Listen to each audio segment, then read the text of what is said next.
السلام علیکم ورحمۃ اللہ وبرکاتہ۔ اگر آپ کو خشک کھانسی ہے، دمے کی شکایت ہے، بار بار کھانسی آتی ہے، سانس میں دقت محسوس ہوتی ہے، سینے میں جکڑن محسوس ہوتی ہے، سانس لینے میں تنگی محسوس ہوتی ہے اور بلغم کا اخراج نہیں ہو پاتا، تو آپ کے لیے ایک بہترین لاجواب گھریلو نسخہ لے کر حاضر ہوا ہوں۔ بچوں، بوڑھوں، جوانوں سب کے لیے یہ بہت ہی مفید نسخہ ہے۔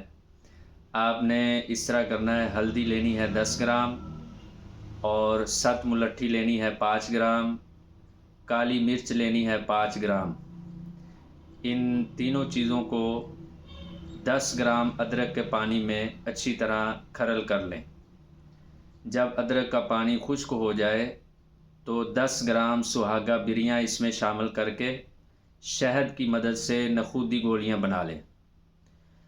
یہ دو گولیاں آپ نے صبح دوپہر شام سونف، گل بنفشہ اور ملٹھی کے کاوے کے ساتھ لے لینی ہے۔ صبح دوپہر شام دو گولیاں، انشاءاللہ سینے کی جکڑن، سانس کی تنگی دور ہو جائے گی اور بلغم آسانی کے ساتھ خارج ہوگی۔